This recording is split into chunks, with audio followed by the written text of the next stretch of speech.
Hello, everybody. Chief Meteorologist Brad Panovich here, back from a little vacay. Got back in on a great trip to Hawaii with the family. So if you've missed us the last, it's like week and a half it's been, Brittany and Becca and Lily and James, everyone's been doing a great job in my absence. So glad to be back. I actually escaped the heat going to Hawaii. I kind of joke with people. It was much cooler there than it was here. And I got back, and now things are somewhat cooler today. They'll be cooler tomorrow.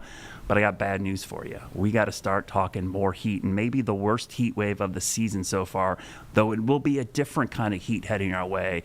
I don't say this often. It's a dry heat, but that's the kind of heat that could be heading our way. So let's start with your local forecast tonight. Here in the Charlotte metro area, this is another rarity. Not only are we not talking crazy high heat and humidity today, there's no storms on the radar. Even with our heat waves that we've seen this summer, there's always been some big afternoon thunderstorms. Not everywhere, trust me. I hear from everybody who says they live in a bubble, because apparently my house is in a bubble too, because I came back to a brown lawn, even though I have an irrigation system. My house is in a bubble. Yeah, so pretty much everybody. I got to bring up my old map I had. I have a map of a Google map I made of everyone who told me and emailed me they live in a bubble, and it literally was like every square inch of our viewing area. Just one big bubble. Yeah, and again, we probably could do a whole show on that, the whole bubble theory of people being very tunnel visioned on where they live and not really focused on the rest of the area. I can tell you everybody's in a bubble today, because nobody is seeing rain across our area. Let's look at the temperatures, because this is something I actually am pleasantly surprised at and able to show you. It's only 89. I say only 89 because we have full sunshine. It's not like it's cloudy or raining. It's 89 with full sunshine right now in Charlotte. Most areas are in the 80s. Look at Greensboro. Tim can talk about this in a second when we bring him on. But 84 up there, he's living right. 75 in Boone. But the story today is not just the temperature. As I always say, the dew point means everything. 59-degree dew point at the end of July is amazing. So you're seeing upper 50s, low 60s for dew points. In the summertime, that is amazing. So we'll take that every single time we can get it here. So tonight, if you're planning this evening, not too bad. Just a heads up, mosquitoes are still ferocious out there. They love this calm, dry weather as well. Though the lack of rainfall is really reducing their ability to lay eggs and reproduce here. But it certainly does feel like a pretty dry stretch of weather that we're going to be heading into. The streak, though, of 90-degree days, even though it was cooler today, 17 in a row. If that number looks familiar, this is our second 17-day streak. But unlike our last streak, which ended at 17, this one is not going to end at 17. I joked with our last one that we were going to go this long. We might as well keep it going. This one, I think, can get to 28, conceivably. And that would put us in the top 5 for longest heat streaks, even the top 3. So this is the kind of heat we've had this summer. If you think it's been a hot summer, you're not alone. It has been a very hot summer for many of us. And we're on pace for the 3rd hottest July on record. 72 tomorrow morning. Tomorrow, still not bad. And that 20% is probably optimistic. I think it could be less than that. 93 degrees. So let's talk about the heat heading our way. The dew point forecast, don't see this very often, going down. And I'm talking about crazy heat and humidity. So what are we talking about? We've got northeast flow. Another heat dome is going to build over the southeast. And when you look at the surface map, look at all of the precipitation or rain. It's all around us, but not over us. That heat dome is not only going to make us hot, it's going to keep all of the rain away. So the 7-day rainfall forecast, almost the entire area has less than 1/10 of an inch of rain over the next 7 days. Now, we're talking not only about heat, but we could be going into a flash drought. And what is a flash drought? Just like a flash flood is a flood that hits rapidly and quickly, a flash drought is the complete polar opposite. It's when you get really hot, dry weather that dries things out so dramatically that you get a drought to develop. And I'm going to show you the drought monitor, and I'm going to give a big caveat here because this will update tomorrow. Every Thursday, we get an updated drought monitor. This was from last Thursday still. You can notice we're starting to see some hints of yellow. If you're in the panhandle of Lancaster County, eastern Chester, York County, and the area Chesterfield to Anson, you could see some yellow. That's abnormally dry conditions. I would not be shocked to see that yellow area expand tomorrow. And probably by next week, it could expand even further because we're talking about almost no chance of rain. By summer standards, 20% or less for basically 7 days in a row. And couple that with what is going to be near 100-degree temperatures, you can imagine the evaporation rates and the amount of drying going on. And for all my gardeners out there and my landscapers and my people who love their lawns, you need an inch of rain per week to keep things lush. We're not going to get anything remotely close to that. And in fact, we haven't had that for about a month now. I looked today. I should have brought this map with me. In most of the Piedmont, the southern Piedmont, outside of the Greensboro area, we're at like 50% of normal of our rainfall in the last 30 days. That's really low, and we've coupled that with high heat. And this heat dome, again, building over the southeast just means not only has it been dry, but the heat is causing evaporation rates to go through the roof, and that's going to lead to high heat impacts. So today has been great. Minor impacts, almost none at all. Tomorrow, I'd call it minor as well.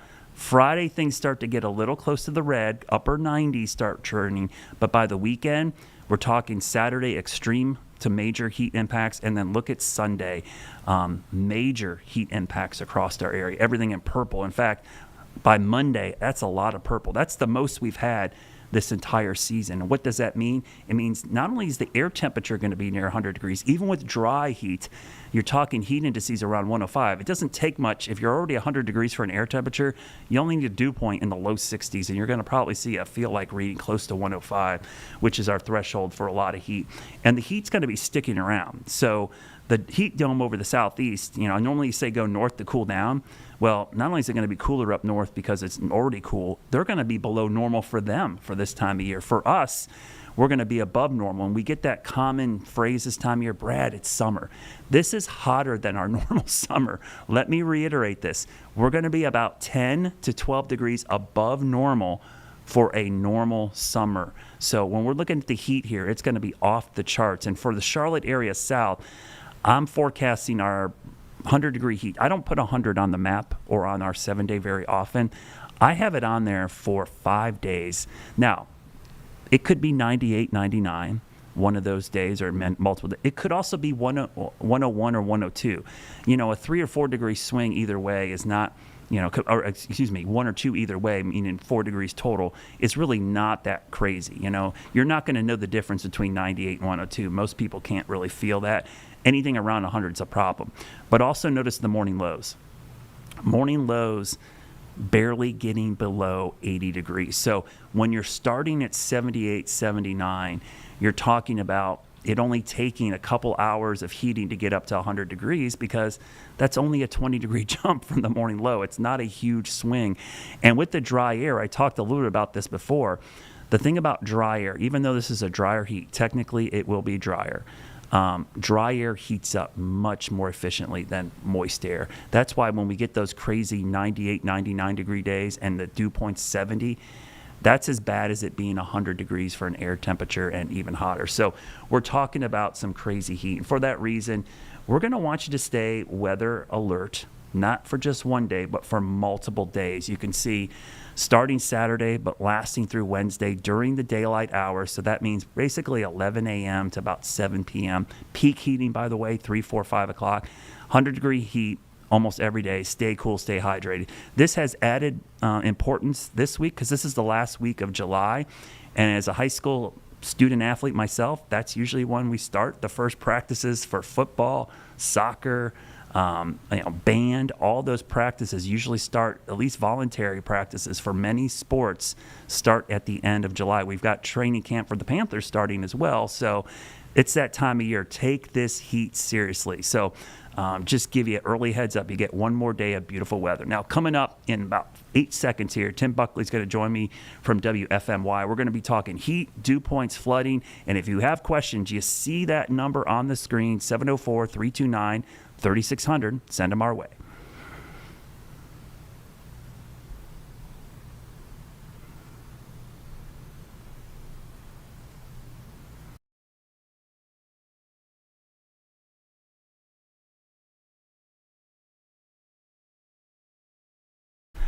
All right, welcome back. Tim Buckley joins me from WFMY. And Tim, I was watching you out the corner of my eye as we were talking about some of the same things heading our way.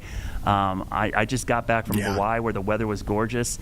I'm loving this weather right now, but wouldn't you know it, as soon as I get back, the heat returns for the weekend. So one of the interesting things is the difference between Greensboro and Charlotte.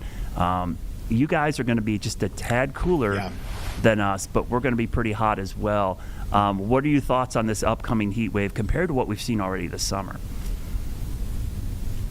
It seems to me, Brad, like this should be about the hottest of the year for most of the state. And I think what you were saying makes sense with, the dew points are going to be up. They might not be quite as high as where we just were. We're getting out of this stretch of a couple weeks where we had dew points 73, 74 most days. It's harder to get those extreme temperatures on those afternoons. And then you get the storms too. This time around, it won't be quite as humid. But either way, to me, our hottest temperature of the year so far in Greensboro is 96, believe it or not. I have us at 97 a couple times over the next couple of days. So we'll see how hot we get. We haven't hit 100 since 2012, believe it or not. It's been that long up here. I don't think we'll get there this time, but you never know. It's definitely going to be one of those heat waves that has staying power. So you're getting into this by the weekend, and boy, it's hard to say right now when we get out of it. So we might be stuck with this for a really extended period of time. It's like a pick your poison thing. When you were away last week, Brad, we were just getting rain after rain after rain, especially up in my neighborhood in this part of the state. And now it's just going to be, okay, we're getting rid of the rain, but now we're going back to the big heat. Yeah, it's kind of interesting. So I'm going to throw a curveball at James here. James and Lee joins. James, can you bring up my laptop? Is that the worst curveball you have for me? Oh, if that's the worst, that's good. So I don't know if you can see this, Tim. Hopefully you can. But I pulled up the 30-day rainfall anomaly. Look at the bullseye over you guys. And down here by us, we're only like 40 or 50% of our normal, while some parts between you and Greensboro and Raleigh are like 300 to 400% of normal. It's been such a weird difference between the Triad and the Charlotte area. It's been crazy this summer. And that's what makes a show like this really interesting, because for me to drive to you guys or you to drive to me, it's like an hour and 30 minutes. But in the last couple of weeks, this weather couldn't be more different across those areas. Obviously, we have the same, summer heat and feel, but this is a localized thing. When it comes to summer storms, we always harp on their isolated nature, their localized. You can pick your adjectives, but the hit or miss nature is such a big factor with these. And in some ways, it's been random how they've been popping up in different areas. But it really felt like for a while that they kept targeting the same communities, especially, we've talked about this a lot, the Alamance County area, the Orange County area, Chatham County, all these areas right between Raleigh and Greensboro got hit the worst. And like you said, Charlotte can't buy the rain for some reason. I can't really explain that away. I don't know the reason behind that. Part of it was the tropical storm, but even if you remove the tropical storm rain, those areas still got an additional 8 to 9 inches of rain this month on top of what they got on the storm day. So it's pretty amazing, and that graphic really tells the story pretty well. Yeah, I know you kind of done some research on some of the rainfall totals across the state today, and some of them have been crazy. I mean, how many records have you guys set up in that area for the month of July? And I think Raleigh's going to be up there as well, a couple other spots. Some of the highest totals we've seen in the month of July. Yeah, so these are a lot of these are localized, personal weather station, CoCoRaHS kind of sites. But Hillsboro's up around 17 inches. Mebane, which had some of the worst problems, around 17 as well. Burlington, that Burlington number there, that's from the airport, the Alamance County Regional Airport over there. That's the most rain they've ever had in a month since they've been doing this thing. So it's been one of those type of things for Alamance County that they've never seen that big of a number on a given month for some reason. So it's one of those that's really standing out a lot. Chapel Hill's on the list, of course, but multiple sites over 15 inches in that area. So multiple different records for monthly rainfall over there. In Greensboro, we're at about 9, which this really shocked me. For some reason, I don't remember this. Last year, we also had 9 inches of rain in the month of July. Wow. But that was, I think, just more of spread out. This has been a lot more constant and with bad results. People are getting hurt from these and roads are washed out, and so there's still a lot of cleanup. Yeah, so that Burlington, is that the previous record from Fran? Or is it, do you remember where the previous one was from? I'll have to look up the list for their top 5 or something, but I know for the river levels, Fran was the other one on the list over there. And and for the Graham area site, their wettest one, their wettest month is still from Fran. So they haven't set a record yet. Wow. So in that area, it seems like Fran is kind of the biggest one. This is Greensboro here. For the month, we're at about 9. For the year, we're at about 30. So it's kind of just pick your poison, but this is pretty impressive rainfall. And we'll be happy to get a break. We don't want the heat wave, but there are people here that they, honest to goodness, they really need to clean up. And there's a lot of work that they have started, and then they get set back again from the rain. So I think they'll take that trade-off as long as they're staying safe outside. Yeah, it really is a great example of, in the summer, I always tell people, you really can't count on widespread, consistent rain. It's always this extreme. Somebody gets clobbered and somebody doesn't. And that has been this summer so far. Let's transition a little bit to talk about the dew points, because we both talked about this, why today and really tomorrow is going to feel so good.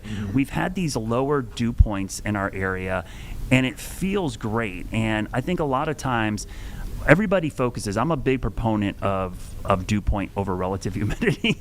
And relative humidity is just that. It's relative to the air temperature. To me, comfort-wise, dew point is just such a great thing to look at because, regardless of the temperature, if the dew point's in the 50s, it feels great. If it's in the 60s, it starts to get humid, and then 70s, the air, we jokingly call it the air you can wear, but the mugginess that gets around here. So, Tim, the humidity-wise, what do you normally go with, and are you team relative humidity or team dew point? I honestly don't. I hardly ever look at the relative humidity on a day like today or in the summertime. Because I was like, what is it telling me? Yeah. What am I getting out of this? I need to. There's education that's required, but once you understand what we're talking about, there's no reason to go back to relative humidity unless you're trying to saturate the air. I'll see if this works. I'm gonna try and use my little switcher here. Oh, there you go. Here's I love something. That. Yeah. See. So this is from the Weather Service, and I think they've explained it better than I can. Yeah. But what you're looking at here, and it might be cutting off just the very bottom of my screen. I don't know if I can fix that. But either way, they're looking here at the. Okay, we got it. Anyway, look at my browser. It looks good. This is showing you the amount of water in the air. Every one of these examples has a relative humidity of 50%. Each and every one of them. Now, on the left, the temperature is 35. On the right, the temperature is 95.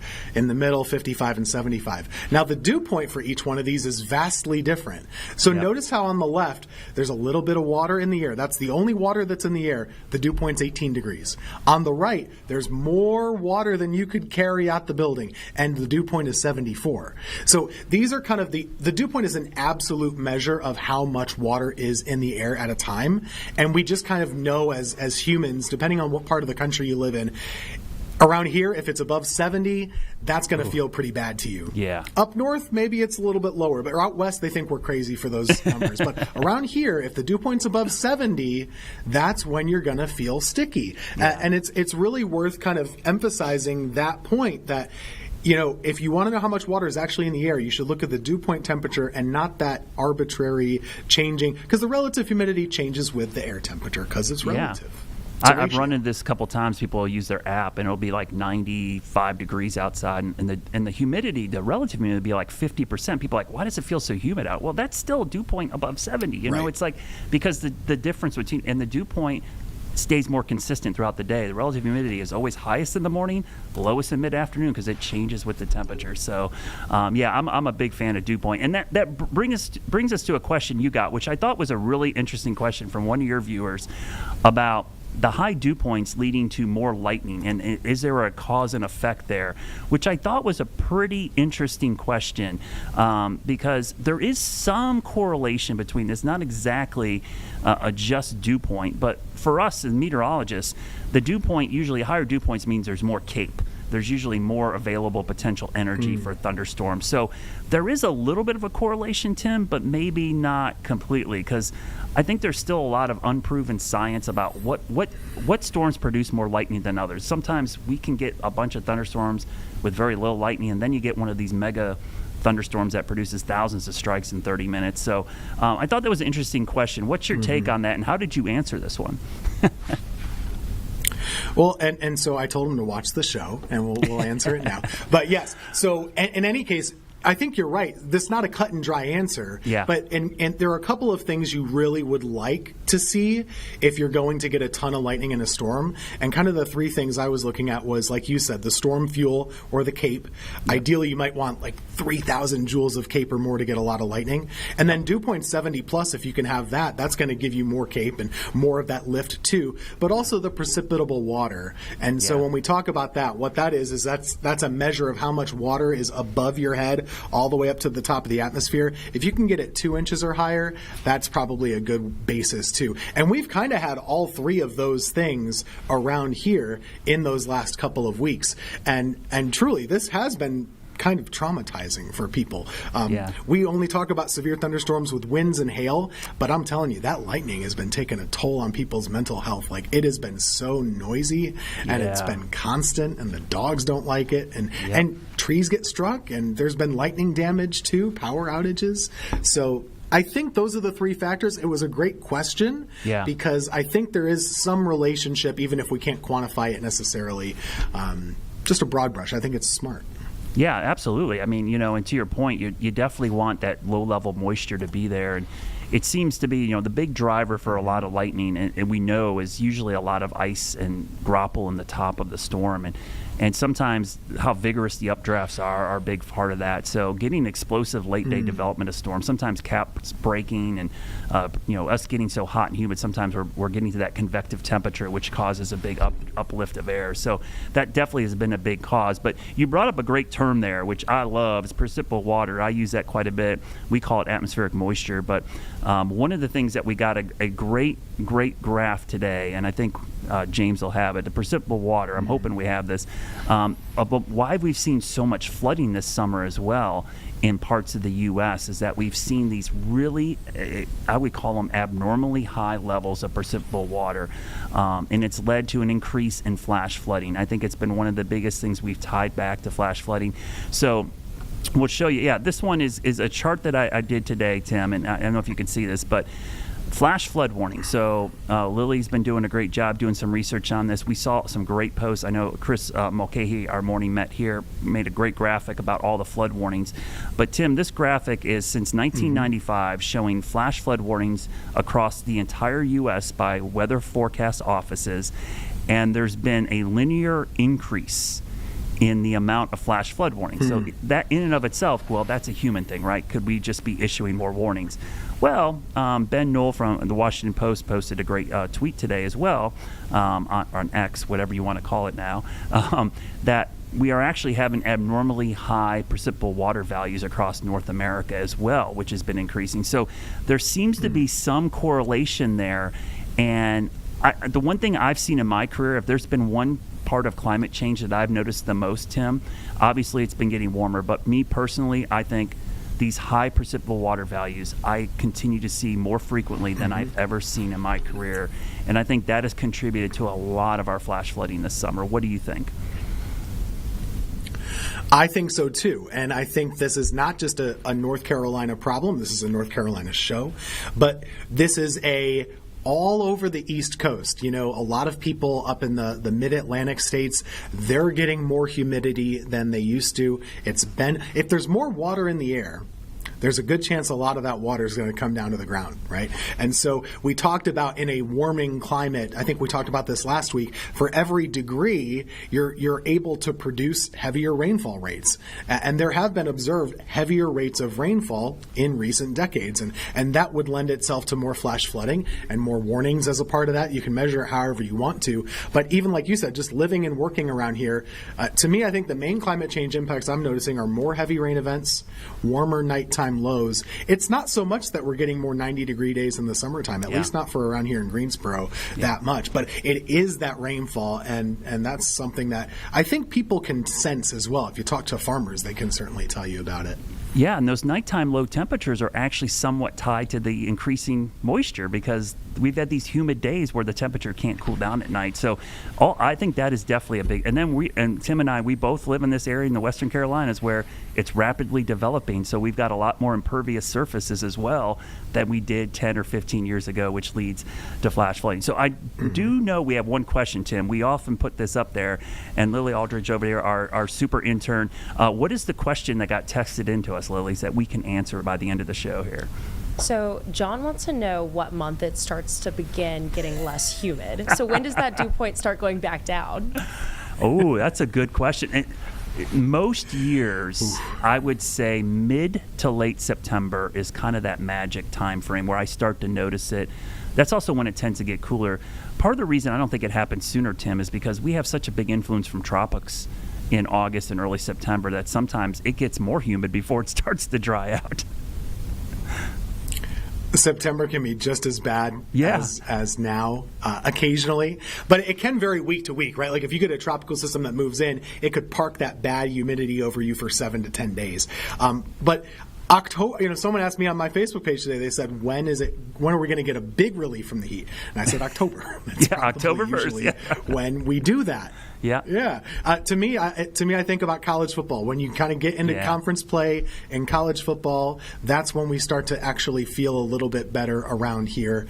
That's local season at the beach down there. You kind of go down there and kids are in school. People are enjoying the beach for a change. But yeah, it's not really until that late September timeframe typically. Yeah. And before we go, I'd be remiss. We got some breaking news, Tim. This is out of California, by the way. We've got a really good visuals from our stations out there. KCBS and KCAL has got this video of a wildfire. It's 100 acres burning freeway lines in Chino Hills area. So this is a huge fire. It looks like spreading pretty rapidly. I could see fire retardant being spread. That red, that's what the red is there. Actually, look, they spread it across the interstate there. And, it's getting into late summer. This is going to be wildfire season developing out there in California. But, Tim, something we're going to have to watch going into the fall and winter here. We're going to be a year removed from Helene, which we'll talk probably a lot in future shows. But wildfires here could be a problem in our upcoming fall season as well. We'll still have extra debris. We'll have to watch that over the next couple of weeks. All right, Tim. Well, we're out of time today. Went quick. Hope to see everybody tomorrow. Stick around. We have more Impact News coming up.